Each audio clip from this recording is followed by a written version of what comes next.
Temos uma programação de peso vindo por aí, começando com esse tema que é gestão e desenvolvimento de pessoas na área comercial. É fundamental falar sobre isso e quem traz esse tema é a Daniele Vidal, ela que é psicóloga, atua na área de desenvolvimento humano há 4 anos, após 18 anos no mercado financeiro e uma bagagem profissional de peso nos bancos Itaú, Safra, Citibank. Ela é arteterapeuta, mentora, analista comportamental especializada em desenvolver pessoas para alcançarem maior performance com metade do esforço, utilizando um conjunto de ferramentas para o desenvolvimento da autoconsciência e autenticidade, com formações na SB Coaching, International Coaching Federation e Innermetrics. Com vocês, Daniele Vidal, para dar um show de conhecimentos no nosso simpósio.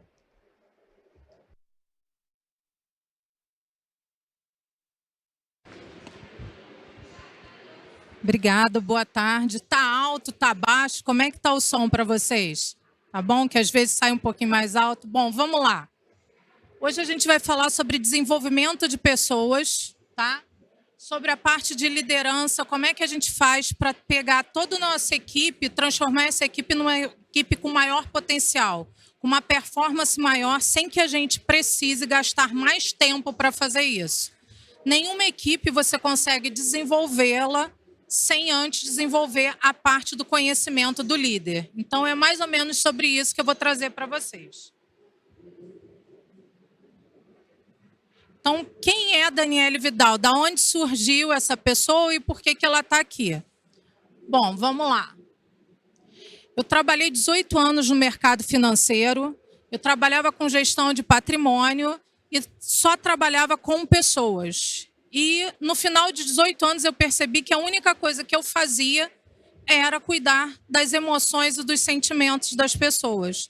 E quando isso me caiu, essa ficha, eu resolvi fazer uma migração de carreira. Não fiz de uma maneira soft, eu fiz de uma maneira radical, eu simplesmente pedi demissão.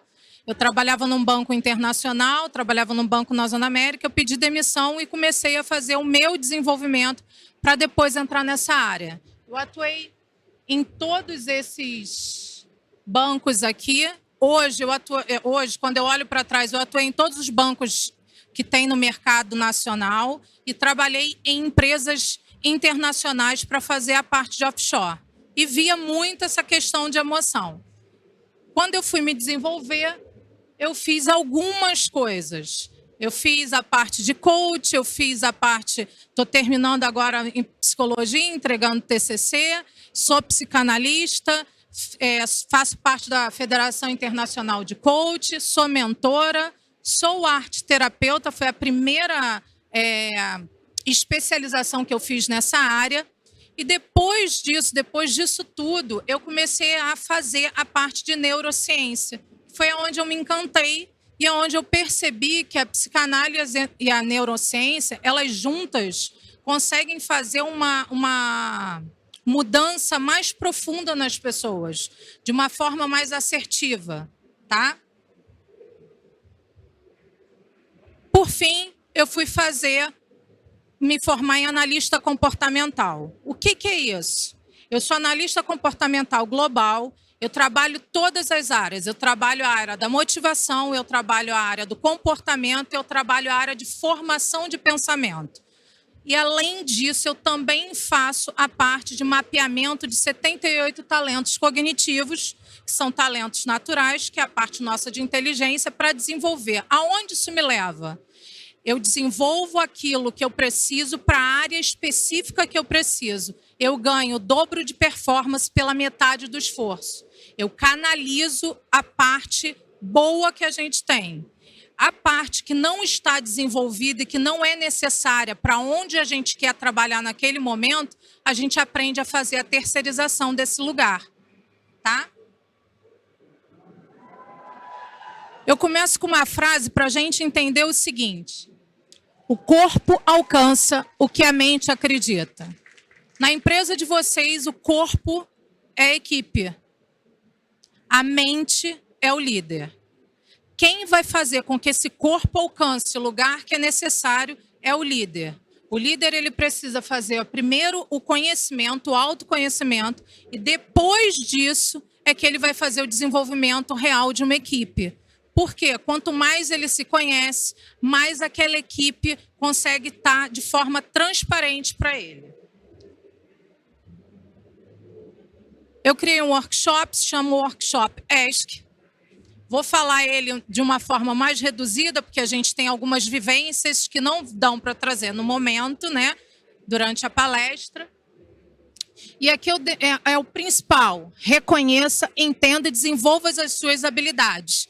Todas as vezes que a gente desenvolve as nossas habilidades, a gente consegue se relacionar cada vez melhor. E a primeira relação que a gente tem é a relação com nós mesmos. Então, quanto melhor você se relaciona com você, você se torna um melhor líder.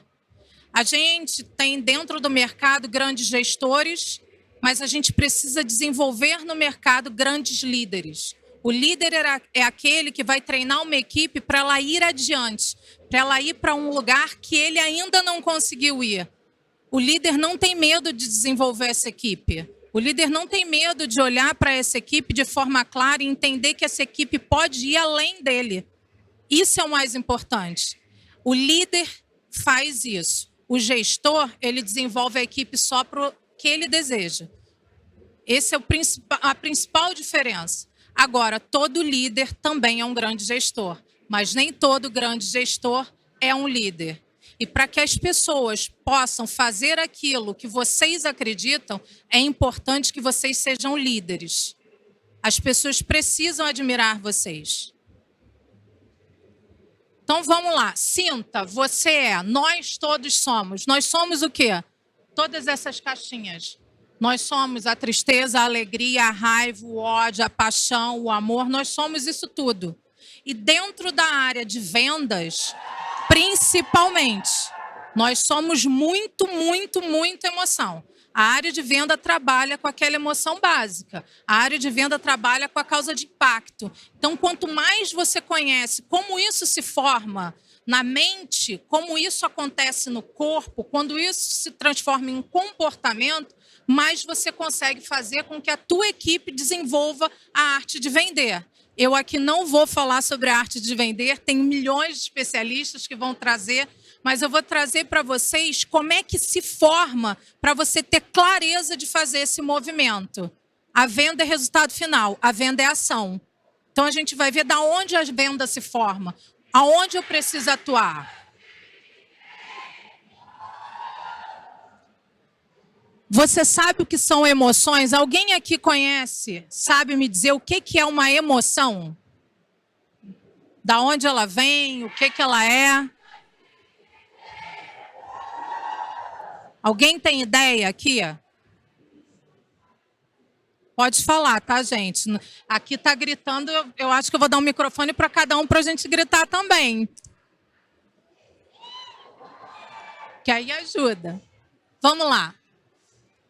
Vocês sabem o que são os sentimentos? O que eu posso dizer para vocês, que é o principal, é que são coisas completamente distintas. O que a gente acha que está tudo dentro de uma única caixinha, de uma única panela para a gente mexer, não está. Isso é a primeira diferença. Um líder precisa entender qual é a diferença entre um sentimento, entre uma emoção, para que ele chegue a outro resultado, que é o comportamento que ele deseja naquela equipe. Tá? Emoção e sentimento. A gente vai trabalhar o que são as emoções, o que são os sentimentos. Se os dois trabalham juntos, por que eles existem, para que eles existem na gente e como usamos esses dois aspectos no nosso dia a dia. Nós somos isso o tempo inteiro. E se a gente adquire esse conhecimento e põe em prática o conhecimento, fica muito mais fácil para a gente. Fica muito mais acessível uma equipe. A gente consegue contornar problemas, adversidades dentro de uma equipe de uma maneira muito mais assertiva, mais calma. A gente não precisa chegar ao momento de um estresse agudo. Por quê? Porque a gente vai, ao longo do processo, entender como cada um ou como uma equipe funciona e fazer disso uma atuação mais assertiva do líder. Seja o líder do líder ou o líder de uma equipe grande, não importa. Emoção. Primeira diferença. Emoção é movimento fora, é energia para fora, energia em movimento. O que quer dizer isso? Emoção é inata, é uma percepção objetiva. Emoção é o que acontece quimicamente no nosso corpo. A emoção, ela não consegue, em hipótese nenhuma, não ser vista. A emoção é aquela coisa que eu vou pegar um serial killer e vou levar para um lugar para poder botar ele na máquina da verdade. Ela não vai ler os pensamentos dele, nem saber o que ele sente, porque o serial killer não tem sentimento. Ele tem essa área do cérebro bloqueada. Mas ele tem emoção. Ele é afetado em algum momento, até pelo prazer. Ele tem o prazer de matar, ele tem o prazer. Por que eu estou trazendo isso? Porque é uma situação aguda. No nosso dia a dia é muito fácil. Como? Basta a gente começar a observar aquela equipe. Aquela equipe muitas vezes está ali, não está indo bem, não está performando bem, e a gente tem dentro daquela equipe alguém que está afetado literalmente por alguma emoção naquele momento, e isso faz com que contamine o resto daquela equipe. Como é que eu faço com isso? Eu preciso observar. Não é só ver quem é a liderança, mas é ver dentro daquela equipe como aquelas pessoas se comportam no primeiro impacto de uma notícia, de uma meta nova. Isso é importante. Ali você vai ver olhinhos brilhando, que vão ganhar mais no final do mês, que acham o desafio maravilhoso. Você vai ver pessoas, o líder vai encontrar pessoas que vão falar: esse homem está maluco, essa mulher está louca, não tem mais mercado para fazer um negócio desse, e ele aumentou em 35%. Então, a emoção, ela é química. E a gente vai ver acontecer. Por mais que a gente batalhe, por mais que a gente lute para não transparecer, o nosso corpo fala em algum momento. E isso é altamente importante. É altamente importante a gente perceber. Lembra, a emoção é uma percepção objetiva. Então, se a gente olha, a gente vê. Ela é física. Ela não é algo que a gente esconde. Da onde vem essa emoção? Todo o impacto físico. A emoção, ela precisa de um estímulo. A emoção nunca vai acontecer internamente. Ela acontece externamente. Todas as vezes, para que eu tenha o acesso à minha emoção, eu vou ter um estímulo externo. Depois desse estímulo externo, é que é gerado o impacto. Um exemplo que eu acho que todo mundo já passou. A gente está andando na rua e tropeça numa pedra. Na hora que eu bato o pé na pedra e que vem o... Nesse momento, eu estou afetado por uma emoção. É físico. Tá? O meu sistema nervoso periférico mandou uma informação que eu dei uma topada e meu sistema nervoso central vem e fala assim: cara, tá doendo muito. Isso é uma emoção. Aquela raiva que sobe, ela é uma emoção. E a emoção, ela tem a emoção de aproximação, que é a que a gente precisa usar com a equipe, e ela tem a emoção de afastamento, que é o que a gente não quer usar para a equipe. A gente tem as emoções básicas, tá? E aí eu vou falar um pouquinho delas. As emoções de afastamento, o que elas fazem?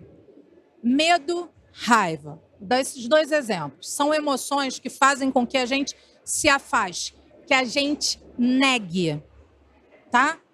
Negue, eu não quero fazer, porque para eu pensar em não fazer, eu penso primeiro no que era para ser feito para poder negar. O cérebro funciona dessa maneira. A raiva, ela causa no nosso corpo um deslocamento do sangue para as partes periféricas. O que é isso? Todo mundo aqui já escutou. Cara, eu fiquei pé da vida de raiva e quando eu percebi, eu já tinha dado um tapa. Eu fiquei com ódio. Quando eu olhei, eu queria disfarçar, mas o meu rosto estava vermelho. A criança ficou com raiva, quando eu vi, ela me chutou. O que é isso? O nosso corpo, de forma inteligente, a raiva é uma emoção literalmente para confronto. Então, nesse momento, o que ela faz? Ela faz com que o nosso sangue vá para as partes periféricas para que eu tome ação, para que eu me afaste daquilo, para que eu reaja àquilo. Isso não é uma emoção que a gente quer trabalhar numa equipe, a não ser que essa emoção gere uma outra coisa que eu vou botar depois. Então, a raiva pode até ser positiva, dependendo da meta que a gente der para uma equipe. Mas, no primeiro momento, ela é uma emoção de afastamento. Tá? Medo. O medo também é uma emoção de afastamento. O que o meu sistema nervoso faz? Ele joga a informação e ele pede para todo o meu sangue ir para a parte central do meu corpo. A pessoa está com medo, fica com enjoo. Todo mundo já viu isso, fica com dor no estômago. Por quê? Porque todo o meu sangue vai para cá. Para que isso? Para eu poder fugir. O medo é uma das nossas emoções de fuga e esquiva. E aí, para eu correr, eu tiro o meu sangue das minhas partes periféricas e trago para a parte central, para que eu fique leve, para me afastar, para fugir. Tá? Porém, a gente tem alegria e surpresa.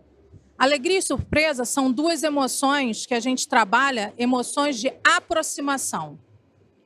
Quantas vezes a gente vê uma pessoa alegre, a pessoa está de braços abertos, a pessoa quer abraçar você, a pessoa quer se aproximar. O que é isso? Ela é uma emoção para causar isso em mim. Ela traz leveza no meu corpo para que eu possa me abrir ao outro. Quando a gente fala da surpresa, a surpresa ela tem tanto a parte positiva quanto a parte negativa. Qual é a diferença? A forma como eu vou informar a surpresa. Porém, ela tem o mesmo aspecto físico. A surpresa causa falta de ar. A pessoa tomou um susto, foi surpreendida. Ela faz...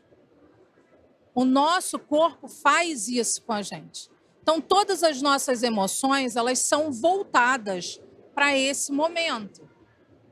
Para o físico, para a reação imediata, para a integração do que está acontecendo com o mundo. É a forma como eu me integro ao mundo. Só que essa emoção ela não funciona sozinha. É um casamento. Ela vai na frente. O casamento, o marido entra primeiro na igreja com a mãe, depois entra a noiva. A noiva é o ponto alto do casamento. A emoção é o marido. Ela vai na frente, ela abre porta. Ela mostra por que os convidados estão ali. Mas qual é o real sentido? É nesse processo aqui, ó.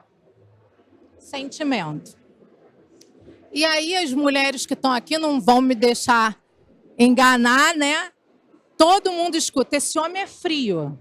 Esse homem é insensível. Esse homem não tem sentimento. Numa equipe, não, a mulher é muito mais sentimental e o homem é muito mais racional. A neurociência ela quebra isso.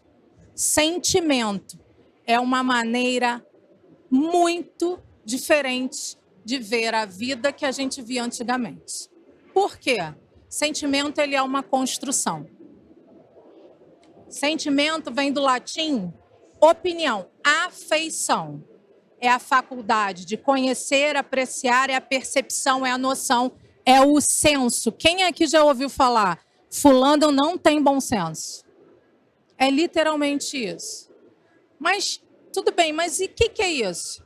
Sentimento é uma percepção subjetiva. E aqui está o nosso principal fator de gestão de uma equipe.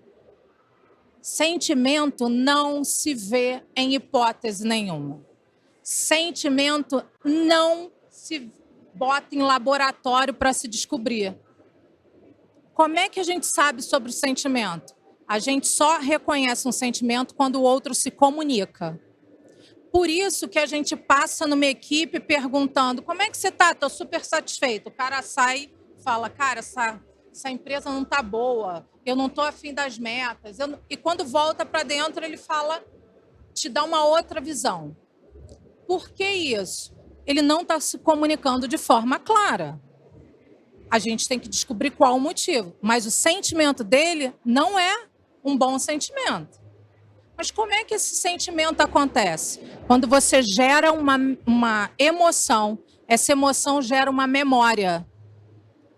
Essa memória, você dá um nome.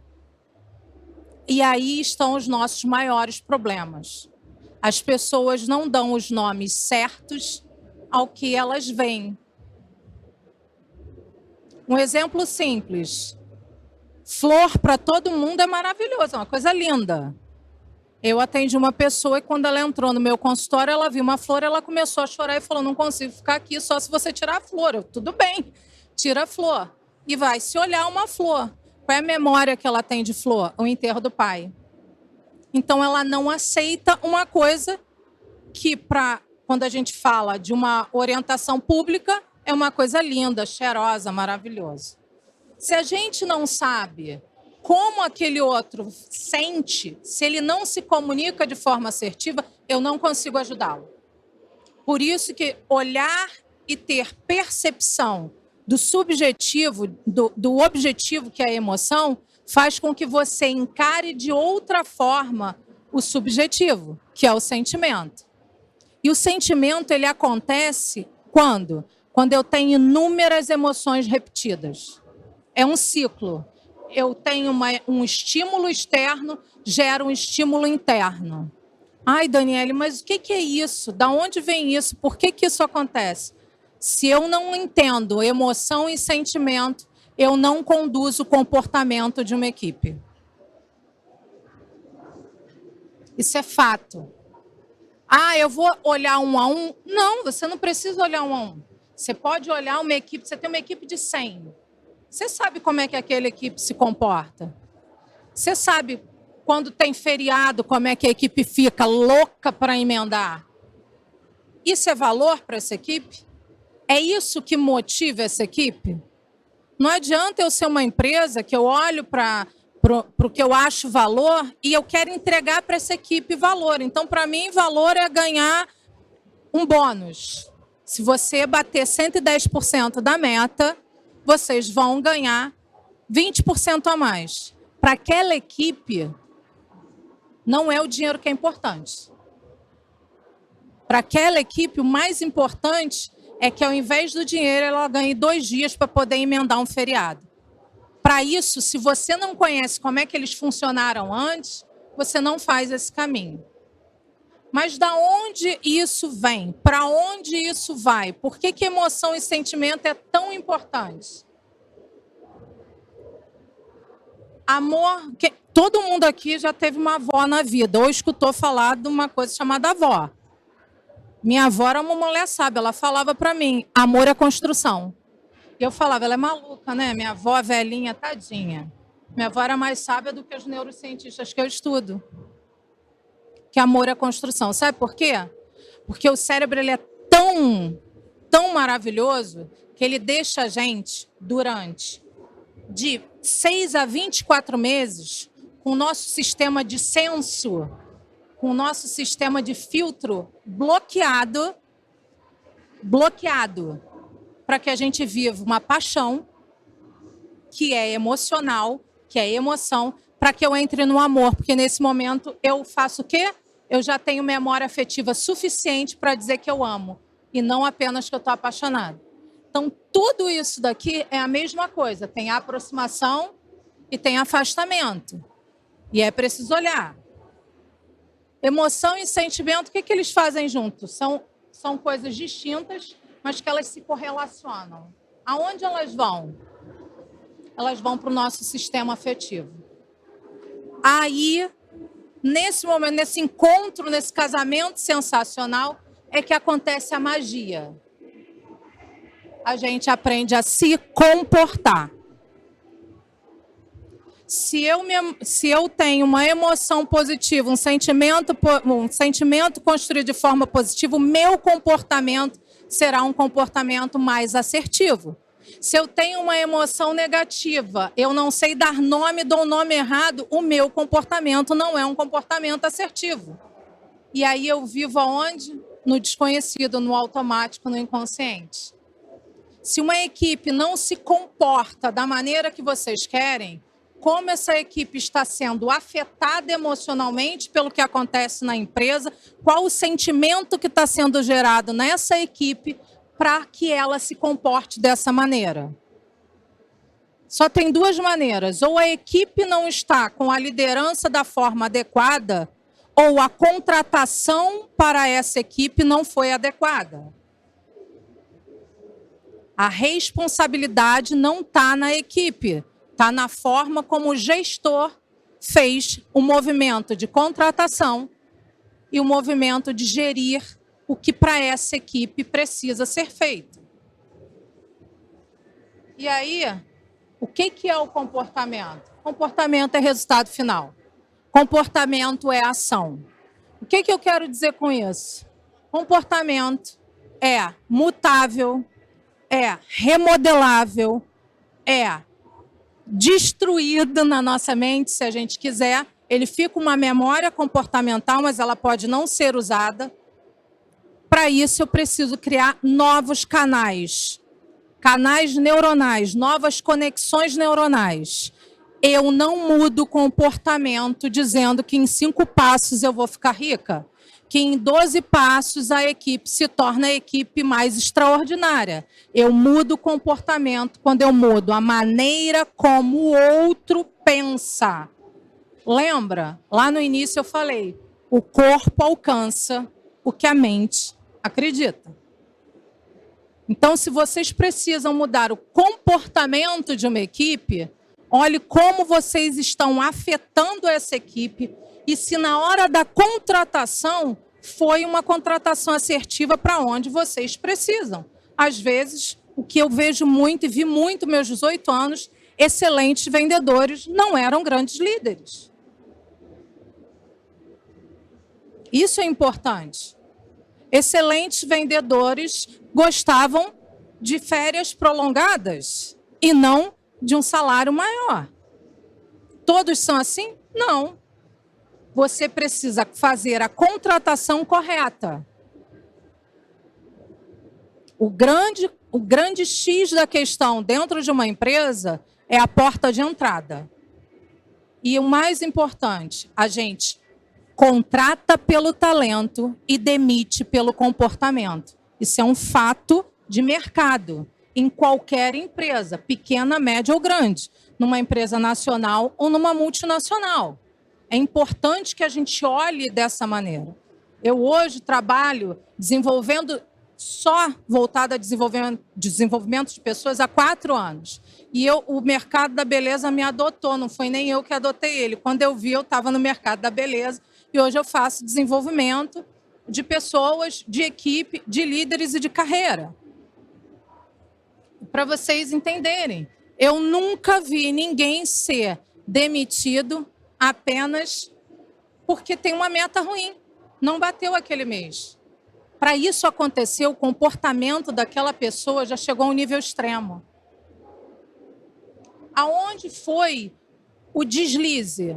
Talvez ela não fosse adequada para o trabalho, talvez ela não fosse adequada para a sua empresa. Quem vai direcionar a empresa são vocês. Quem vai direcionar essa equipe são vocês. Contrate da melhor maneira. Gaste mais dinheiro para contratar, porque para demitir custa muito caro, gente. E é muito aborrecimento e na maioria das vezes a gente fica com passivo. O que a neurociência tem a ver com isso tudo? Com isso. Conhecer como as pessoas se comportam é o segredo para uma boa contratação. Gaste meia hora a mais numa dinâmica de grupo.